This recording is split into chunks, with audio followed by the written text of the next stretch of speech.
We begin tonight in Illinois, where a person of interest is in custody after today's deadly mass shooting at a 4th of July parade. Thank you for joining us tonight. I'm Christine Noel. And I'm Brandon Walker. Here's what we know now in the 10 o'clock hour. That shooting began in Highland Park, that is a suburb north of Chicago.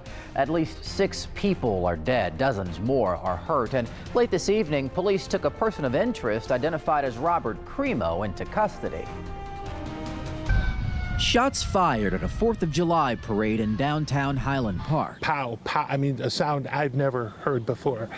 10 seconds later, you hear people screaming, bodies down, and everyone starts scattering. Police say the shooter was on top of a building. Police say 6 lives were lost, other victims taken to local hospitals. Of the 26 individuals that showed up here at Highland Park Hospital, 25 of those did sustain gunshot wound injuries. Some of them were minor, some of them were much more severe, and some of those patients were in critical condition when they did arrive here to the hospital. Authorities swarmed the scene, recovered a rifle, and after an intense manhunt, a person of interest. Robert Crimo III was spotted by police. Subject did flee. A brief pursuit went on. Ultimately, they were able to get the subject stopped at Wesley and 41 in Lake Forest. The subject was taken into custody without incident. An investigation is ongoing. This community's healing process just starting. On behalf of the city of Highland Park, our hearts are broken for the victims and their families. As we always do, we support each other. We are Highland Park Strong. The community of Highland Park joins a growing list of communities looking for a way to move forward after deadly mass shootings this year. It is still early in the investigation, and we haven't learned much about the victims yet. Reporter Nick Monticelli with our sister station WDIV spoke with people living in the small suburb in the wake of today's tragedy.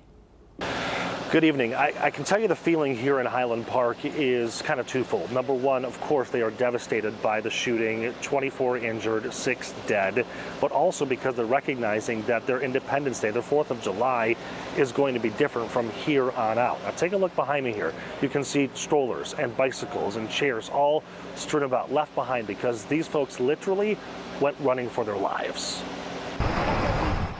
An Independence Day scarred forever in this northern Chicago Main Street kind of town. A shooter perched on top of a roof, killing 6 and wounding 24 others.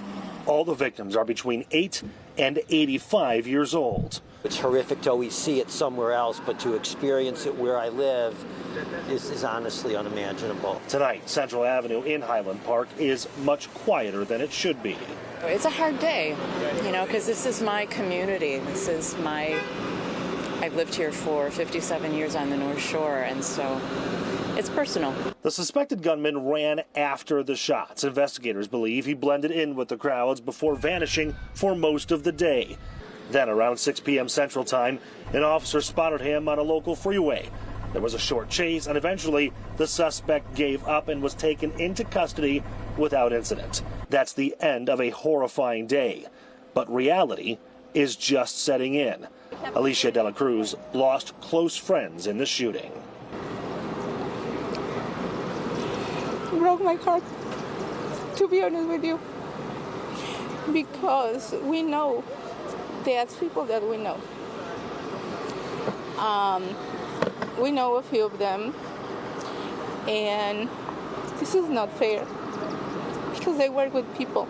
Now, the suspect apprehended on that freeway about 6 miles north of where we're standing right now, where the shooting occurred.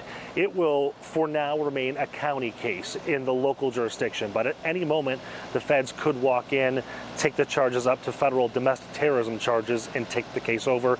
That, of course, remains to be seen. The people here, though, they're now focused on what to do next. Where do they move forward? How do they move forward? Talking about memorials, candlelight vigils, all those things that, unfortunately, we're getting used to here in America. I'm Nick Monticelli, KPRC 2 News. As the investigation into the deadly parade shooting near Chicago moves forward, Click2Houston.com will keep you updated with information on the victims, the suspect, and the violence. Look for the story on our homepage.